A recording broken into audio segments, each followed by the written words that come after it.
کہ تم اپنی عورتوں کو اگر پاک دامن رکھنا چاہتے ہو تو تمہیں اپنی نظریں پاک رکھنی پڑیں گی، اپنے دل کو صاف رکھنا پڑے گا، اپنی نظروں کے اوپر قابو رکھنا پڑے گا کہ کسی کی چار دیواری کو، کسی کی عزت کو وہ نہ پھلانگیں۔ اگر تمہاری نظریں تمہارے قابو میں نہیں ہیں تو پھر اپنے گھر کی چار دیواریاں چاہے جتنی مرضی اونچی کر لو، اپنے گھر کے پردے جتنے مرضی لمبے کر لو، ایسا ممکن نہیں ہے کہ تم دوسروں کی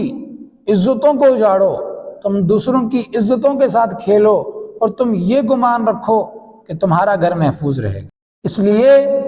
ارشاد فرمایا کہ اگر تم اپنے گھر کی حفاظت چاہتے ہو، اپنی بیوی، اپنی بیٹی، اپنی ماں، اپنی بہن کی حفاظت چاہتے ہو تو لوگوں کی، بہنوں بیٹیوں کی عزت کرنا سیکھو۔ یہ تمہاری مسلمان بہنیں ہیں، اگر تم ان کی عزت کرو گے، ان کا احترام کرو گے اور اللہ رب العزت کے ڈر سے تمہاری پڑی ہوئی نظر نیچے جھک جائے گی، تمہاری نظریں اوپر نہیں اٹھیں گی، تو اللہ رب العزت اتنا ظالم نہیں ہے کہ تم تو اپنی طرف سے لوگوں کی عزتوں کی حفاظتیں کرو، تم تو اپنی طرف سے اپنی نظروں کی حفاظت کرو، اپنے دل کو صاف رکھو، اپنے گمان کو صاف رکھو، اور پھر تمہارے گھر کے اوپر کوئی شخص بری نظر ڈال لے۔ یہ پردے چار دیواریوں سے نہیں ہوتے، یہ پردے لمبے پردے لٹکا دینے سے نہیں ہوتے، یہ پردے، یہ عزتیں رکھنے والا میرا رب ہے۔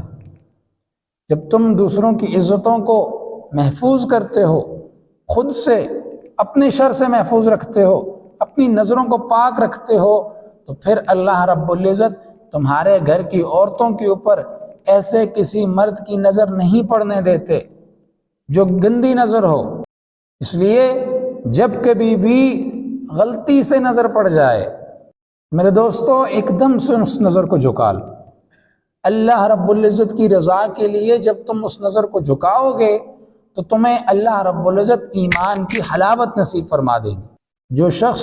اپنی نگاہوں کی حفاظت کرتا ہے تو اللہ رب العزت اسے ایمان کی حلاوت نصیب فرما دیتے۔ بہت ضروری چیز ہے کہ ہم اپنی نگاہوں کی حفاظت کریں، اس لیے کہ یہ تمام گناہوں کا بنیاد ہے، تمام گناہوں کی جڑ ہے، شیطان کے تیروں میں سے ایک تیر ہے۔ جس چیز کو دیکھتی ہے اس کا عکس دل میں لے لیتی ہے، اس کا عکس دماغ میں لے لیتی ہے۔ تو اس چیز کا خیال رکھیں کہ ہماری آنکھیں ہمارے کنٹرول میں ہوں، ہمارے قابو میں ہوں، یہ کھلی اور آزاد نہ پھریں۔ یہ نظریں ایک مسلمان کی نظریں ہونی چاہیے، جو پاک ہوں، جو صاف ہوں، جن کے اندر حیا ہو،